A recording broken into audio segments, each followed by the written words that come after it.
In this video, I'm going to show you exactly how you can extend your athletic longevity, because we all know it's one thing to be performing, be athletic when you're 20, go out and play these pickup games, go out for runs for hours on end, wake up and do the same exact thing the next day without even thinking about what happened the day before. It's one thing to do that, and it's a whole nother ball game to continue that into your 30s, your 40s, and then you have kids and maybe even grandkids, and you're able to not only keep up with them, but you're able to show them who's boss, kick their ass in one-on-one, beat them in foot races, and anything else like that. That is the name of the game. And if you're approaching your late 20s and your 30s right now, then that's probably your goal, is to be able to sustain that level of athleticism or get back to where you were in the past in your athletic prime, and then be able to sustain that into your 40s, 50s, and even 60s. And in this video, I'm going to show you an entire framework for how to do that. And I'm not going to give you any special exercises or cool little tricks or tactics or anything like that.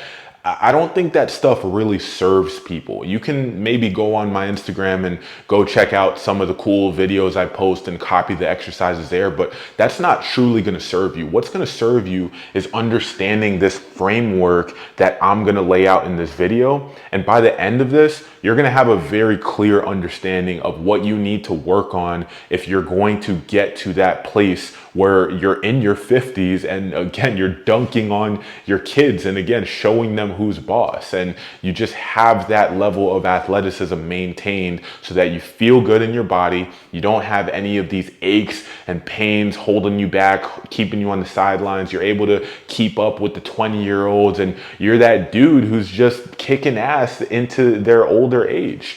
And so without further ado, I'm going to get into this. So what you have to understand is that with anything in life, you have to focus on the base before you build, because as you can see here, you have a pyramid. Let's say this is 2 inches, a base of 2 inches, and then you have a base of 4 inches, and then you have another base of like 10 inches, right? Like this pyramid is only going to be able to go 2 inches high. This pyramid is only going to be able to go 4 inches high. This pyramid is going to be able to go 10 inches high. And so we can think about our performance in the same way. If we build this base wider, then we're going to be able to go taller. So the wider we build the base, the higher we're going to be able to go. So you can think of this pyramid that I have laid out here as your performance pyramid or your athletic performance pyramid. And so these things at the bottom of the pyramid are going to be the most foundational aspects that are going to allow you to take not only your athleticism, but also your longevity to a higher level. You're going to be able to extend those things. And so at the very bottom of the pyramid, you have basic things that most people don't talk about, like your mindset, your recovery, your nutrition.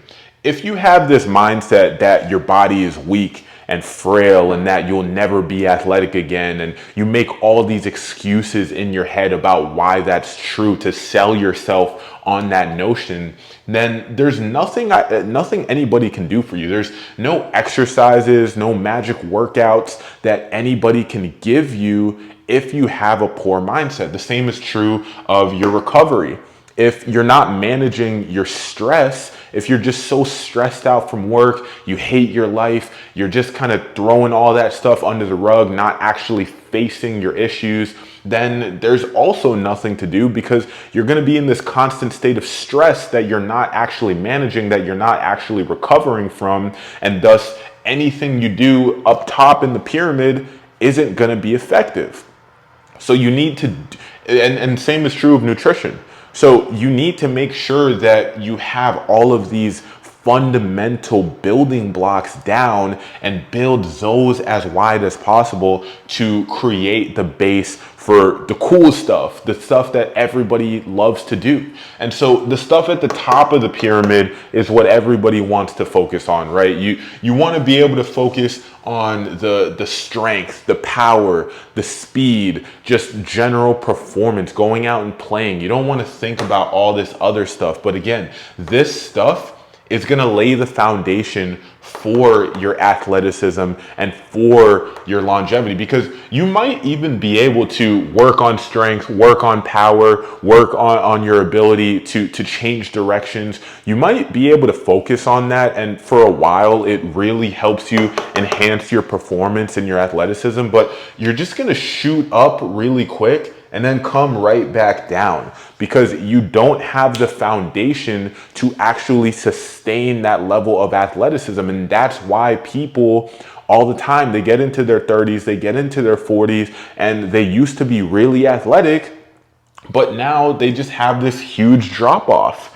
And it's because they didn't focus on these fundamental qualities. So going up the pyramid, maybe you have your mindset on lock, your stress is managed properly, you're recovering well, your nutrition is on point. Maybe you have all those things, but then your posture sucks. You're hunched over at a desk all day, your hip flexors are tight, your neck and your traps are just super restricted. You don't have the right mobility through your body. These things are going to limit you, because if you don't have the right foundation of posture, there's nothing you can do. All of your movement is going to be garbage. And then when you go and train fitness, when you go and train athleticism, then you're not going to have that base of good alignment that you're going to be able to build on. And that's why the pain, the injuries, all these flare-ups are going to pop up, because your body is just not ready for all of that intensity, all of that load that you're trying to put on it. And so the next thing here that I just alluded to is movement quality. So posture is essentially the base of your movement quality, because all movement is posture, holding posture dynamically. And so if you can get your posture down and then you translate that into good movement quality, so your joints are articulating properly, you're able to actually separate the function of your joints instead of moving as one big robot. You're able to move fluidly and really integrate the whole entire chain of your body into every single movement that you're doing. That's movement quality. And then we go up a level again and you have fitness. You can't have athleticism without fitness, because if you don't have fundamental qualities like being able to go up a flight of stairs without huffing and puffing, then you're only going to be able to do one max jump or one max lift, and you're going to be all tired out. So you need to build a base of fitness before you get into these athletic qualities, because that base of fitness is just going to help your body operate at a more efficient level. It's going to help you recover better. It's going to help everything just be more optimized to build that athleticism on top. So again, we need to make sure that we build this pyramid as wide as possible. Most people will just try and, for instance, just max out after training for a couple weeks. They'll train really hard for 2-3 weeks, and then they'll be like, oh, like I want to test my max. I want to see how strong I got. Whereas the people who are able to extend their athletic ability into their 40s, into their 50s, they actually hold off on testing their max. They actually train building this base as long as possible, and that way they know that they're always going to be able to cash out. They're always going to be able to get that athleticism, build that athleticism on top. Because this is the easy part, guys.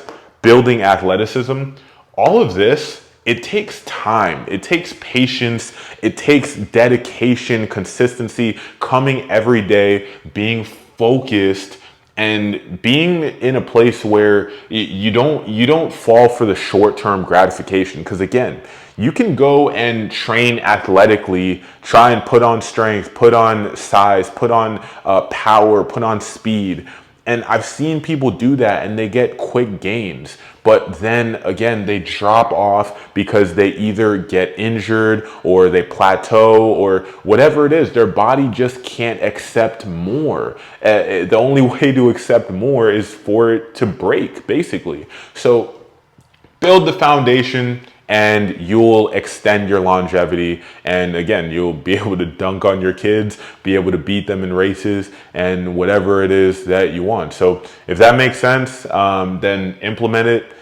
Just start thinking about your training in this way and it'll take you a very long way. Trust me, I've done this. I was in a place where I was broken down, where I felt like it didn't even make sense to continue sports. And now movement feels like a dream. I literally am training to compete in the next Olympics. And I just feel good in not only my body, but my mind.